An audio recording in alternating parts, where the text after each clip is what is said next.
नमस्कार. अंकुश भूमी कॉर्नर या चॅनलमध्ये तुमचं सगळ्यांचं खूप खूप मनापासून स्वागत आहे. आज आपण कुळथाचे शेंगोळे रेसिपी बघणार आहोत. याला बरेच जण हुलग्याचे शेंगोळे किंवा कुळथाची जिलेबी सुद्धा म्हणतात बघा. बरेच नावाने ही रेसिपी ओळखली जाते. शिवाय ही रेसिपी करण्याची पद्धत सुद्धा वेगवेगळी असते बघा.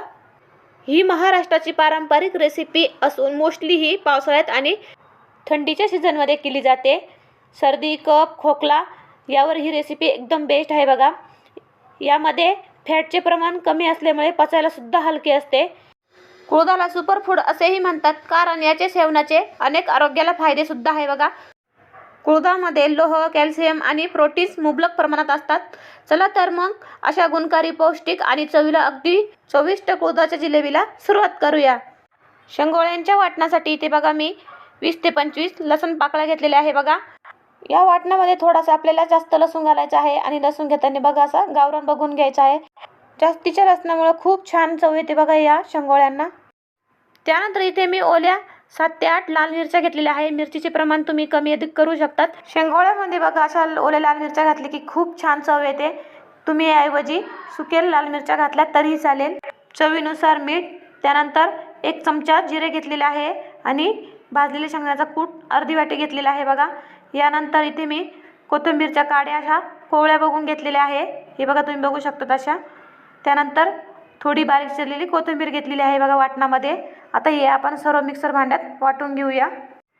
हे सर्व जिन्नस आपल्याला आता मिक्सर भांड्यामध्ये टाकून घ्यायचे आहे. तर मिरच्या, लसूण बघा आणि शेंगदाण्याचं कूट, जिरे, मीठ आणि आपण घेतलेल्या या कोथिंबीरच्या काड्या. कोथिंबीरच्या काड्या अवश्य ह्या शेंगोळ्यामध्ये घाला, खूप छान चव येते बघा. त्यानंतर वाटणामध्ये लागेल तसं पाणी घालून आपण हे छानसं हे वाटण बारीक असं वाटून घ्यायचं आहे. हे बघा तुम्ही बघू शकतात अशा पद्धतीने एकदम असं मी बारीक हे वाटण वाटून घेतलेलं आहे. पीठ मळण्यासाठी आपल्याला एक परत स्वच्छ करून घ्यायचे आहे. त्यानंतर इथे मी 1.5 वाटी कुळथाचं पीठ घेतलेलं आहे बघा. इथे पूर्ण मी कुळथाचंच पीठ वापरलेलं आहे. तुम्ही यामध्ये गव्हाचं पीठ सुद्धा ॲड करू शकतात. दुकानामध्ये कुळथाचं पीठ मिळतं बघा, ही सुद्धा तुम्ही वापरू शकतात. इथे मी कुळीथ हलकेसे गरम करून आणि चक्कीवरून असं बारीक पीठ तयार करून आणलेलं आहे. पिठामध्ये 1 चमचा आपल्याला कच्चंच तेल घालून घ्यायचं आहे आणि चांगलं हे पिठामध्ये मिक्स करायचं आहे बघा. यानंतर आपण हे तयार केलेलं वाटणसुद्धा या पिठामध्ये व्यवस्थित असं मिक्स करून घ्यायचं आहे आणि थोडंसं वाटण याच्यामध्ये मी शिल्लक ठेवलेलं आहे बघा. जेव्हा आपण फोडणी तयार करणार आहोत त्यावेळेस हे वाटण फोडणीमध्ये टाकून घ्यायचं आहे, त्यामुळे हे शिल्लक ठेवलेलं आहे. पिठामध्ये घातलेलं वाटणसुद्धा एकसारखं असं मिक्स करून आणि थोडं थोडं पाणी टाकत हे पीठ आपल्याला असं घट्टसर मळून घ्यायचं आहे. खूपच आपल्याला घट्टसरसुद्धा मळायचं नाही आणि खूप पातळसुद्धा ठेवायचं नाही बघा. सगळं पाणी एकदाच असं टाकून घेऊ नका, नाही तर हे पीठ अगदीच पातळ जर झालं तर अजिबात आपल्याला याची जिलेबी ओळखता येत नाही. मळलेल्या पिठाचा एकसारखासा आपल्याला गोळा तयार करून घ्यायचा आहे आणि त्यावरती एकीन परत थोडंसं तेल घालून घ्यायचं आहे. परत आपल्याला असं मळून घ्यायचं आहे बघा. चिकट असल्यामुळे हाताला पीठ लटकतं, यामुळे असं थोडंसं तेल टाकून घेतलं की हाताला सुद्धा लटकत नाही. हे बघा हे पीठ अगदीच असं घट्टही नाही आणि अगदीच असं पातळसुद्धा नाही आहे. फोडणीसाठी कुकर गरम करून यामध्ये 4 मोठे चमचे तेल घालून घेतलं. त्यानंतर 4 ते 5 लसूण पाकळ्या ठेचून घातल्या. त्यानंतर थोडंसं जिरंसुद्धा घालून घ्यायचं आहे. चिमूटभर हिंगसुद्धा घालून घ्यायचं आहे आणि हे जे आपण वाटण ठेवलं होतं बघा ते सुद्धा यामध्ये मिक्स करून आपल्याला एकसारखं असं परतून घ्यायचं आहे. तुम्ही बघू शकतात अगदी गॅस हा मिडियम ठेवला आहे मी. यानंतर जे वाटणाचं पाणी होतं ते सुद्धा आपल्याला यामध्ये म्हणजे फोडणीमध्ये घालून घ्यायचं आहे. त्यानंतर मी साईडला कोमट पाणीसुद्धा करून घेतलं होतं, ते सुद्धा आपल्याला लागेल त्या प्रमाणात घालून घ्यायचं आहे. सर्व बाजूने एकसारखं मिक्स करून घ्यायचं आहे आणि तुम्ही बघू शकता किती छान मस्त अशी फोडणी बसलेली आहे. यानंतर यावरती बारीक चिरलेली कोथिंबीर घालून घ्यायची आहे. शेंगोळ्यांचं हे मळलेलं पीठ आपल्याला जास्त वेळसुद्धा भिजू द्यायचं नाही आहे, नाहीतर हे हळूहळू पातळ व्हायला लागतं. यामुळे जिलेबी ओळणं हातावर कठीण होऊन जातं. त्यानंतर हाताला आपल्याला तेल लावून आणि या पिठातला एक असा गोळा घेऊन हातावरती घ्यायचा. इथे मी मोठा घेतलेला आहे, तुम्ही यापेक्षा छोटासुद्धा घेऊ शकतात आणि असा दोन्ही हातांच्यामध्ये पकडायचा आहे बघा. दोन्ही हाताच्या चिमटीमध्ये या पिठावर हलकासा दाब देत देत ही जिलेबी आपल्याला मस्त अशी एकसारखी ओळून घ्यायची आहे. खूप जणांना ही अशी जिलेबी वळणं एकदम अवघड वाटतं, पण एकदम सोपी आहे बघा. अशी हातावरती पटपट ओळायला ही जिलेबी घेतली तर अजिबात ही रेसिपी बनवायला टाईम लागत नाही.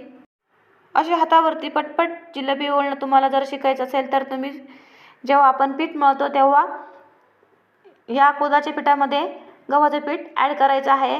गव्हाच्या पिठामुळे थोडंसं या पिठाला बाइंडिंग येतं आणि अशी जिलेबी आपल्याला सुद्धा ओळखता येते बघा. अजिबात मध्ये तुटत नाही. कुळथाची जिलेबी हातावर ओळण्याची मला सवय झालेली आहे बघा. त्यामुळे इथे मी अजिबात गव्हाचा पिठासुद्धा वापर केलेला नाही आहे. फक्त कुळथाचंच पीठ वापरून ही जिलेबी मी अशी हातावर पटपट ओळून घेत आहे बघा. नाहीतर तुम्ही असा पोळपाट घेऊन त्या पोळपाटावर सुद्धा तुम्ही अशा पद्धतीने ही जिलेबी वळून घेऊ शकतात. ही जिलेबी तुम्हाला किती मोठी, छोटी किंवा जाड बारीक हवी आहे तशी तयार करून घ्या. इथे मी अशी हातावरतीच पूर्ण जिलेबी ओळून घेतलेली आहे बघा. तुम्ही बघू शकतात. थंडीच्या दिवसामध्ये ही कुळथाची जिलेबी अवश्य खाल्ली पाहिजे बघा. वजन कमी करण्यास मदत होते, शिवाय शरीराला ही उबदार ठेवते. हृदयविकाराचा धोका कमी होऊन हाडे अगदी मजबूत करते. या पद्धतीने ते मी सर्व जिलेबी तयार करून घेतलेली आहे आणि तुम्ही बघू शकता अगदी अशी मस्त बारीक तयारी केलेली आहे. अशीच बारीक आपल्याला तयार करायची आहे. अगदी जाड ठेवली तर ती शिजायला सुद्धा वेळ लागतो आणि खायला सुद्धा अशी मस्त लागत नाही बघा. मळलेल्या पिठातून मी थोडासा असा वाटीमध्ये गोळा काढून ठेवलेला आहे आणि यामध्ये आता पाणी टाकून ठेवणार आहे. आणि तयार करून घेतलेल्या फोडणीला सुद्धा मस्त छान अशी उकळी आलेली आहे. आता या उकळीमध्ये आपल्याला ही जिलेबी अशी हाताने एक एक करून सोडून घ्यायची आहे. अगदीच अशी पूर्ण आपल्याला टाकून घ्यायची नाही आहे. ही पूर्ण एकमेकाला लटकू शकते बघा. अशा हातानेच एक एक आपल्याला टाकून घ्या. आणि एक महत्त्वाची टिप्स म्हणजे न उकळी येताच आपल्याला ही जिलेबी यामध्ये सोडायची नाही आहे. पूर्ण अशी या फोडणीला उकळी आली पाहिजे तरच ही जिलेबी सोडायची आहे. म्हणजे ही अशी अगदी सुटसुटीत तयार होते. आणि महत्त्वाची दुसरी टीप म्हणजे जेव्हा आपण जिलेबी या फोडणीमध्ये सोडतो त्यावेळेस गॅसची फ्लेम अगदीच ही मोठी ठेवायची आहे. कारण आपण जिलेबी सोडल्यानंतर फोडणीचं तापमान अगदी कमी होतं आणि जिलेबीसुद्धा लवकर शिजली जात नाही. जिलेबी शिजायला टाकल्यानंतर सुरुवातीला 3 ते 4 मिनटं हिला अजिबात असं उलटपालट करू नका. कारण सुरुवातीला ही कच्ची असते आणि आपण अशी जर उलटपालट केली तर ती अगदीच मध्ये कट होऊन हिचा गाळ होऊ शकतो. ज्यावेळेस आपल्याला उलटपालट करायची आहे त्यावेळेस डायरेक्ट असं चमच्याने करू नका. चमच्याची जी मागची बाजू असते बघा, हलक्याच्या हाताने आपल्याला ही अशी एकसारखी उलटपालट करून घ्यायची आहे. यानंतर आपण थोडंसं पीठ काढून ठेवलं होतं बघा, त्यामध्ये पाणी टाकून ठेवलं होतं, तर ते सुद्धा आपल्याला या पाण्यात हे पीठ असं मिक्स करून घ्यायचं आहे आणि या जिलेबीमध्ये घालून घ्यायचं आहे. असं हे पीठ पाण्यात मिक्स करून या जिलेबीत घातल्यामुळे जिलेबी सूप अगदी मस्त तयार होते. यानंतर तुम्हाला किती रस्सा पाहिजे त्यानुसार तुम्ही यामध्ये हलकंसं कोमट पाणी घालून घ्यायचं आहे. सर्दी, खोकला, घसा खवखव जर करत असेल तर एकदम यावर उपायकारक हे जिलेबी सूप आहे बघा. अगदी गरम गरम प्यायचं. वाटणामध्ये आपण मीठ घातलं होतं त्यामुळे या जिलेबीची टेस्ट घेऊनच यामध्ये मीठ घाला. ही बघा इथे मी 4 ते 5 मिनिटे ही जिलेबी मस्त अशी शिजवून घेतलेली आहे. आता जिलेबी शिजली हे ओळखायचं कसं तर हातावर घेतल्यानंतर अशी अलगद जरी दाबली तरी ही तुटली गेली पाहिजे. म्हणजे ही अगदी अशी परफेक्ट शिजली गेली आहे. त्यानंतर यावर बारीक चिरलेली कोथिंबीर घालून घ्यायची आहे आणि गॅस बंद करायचा आहे बघा आपल्याला. तर थंडीमध्ये तुम्ही सुद्धा अशी कुळथाची गरमागरम जिलेबी करून खा. अगदी छान लागते बघा. किडनी स्टोनसाठी खूप उपयुक्त आहे. तसेच कुळथामध्ये अँटीऑक्सिडंट असतात, शुगर कमी करण्यास मदत करते. तर डायबिटीज पेशंटसाठी खूप उपयुक्त ही अशी कुळथाची जिलेबी आहे. तर नक्की करून बघा तुम्ही सुद्धा. आणि तुमच्याकडे या कुळथाच्या जिलेबीला शेंगोळ्याला काय म्हणतात हे कमेंटमध्ये नक्की सांगा.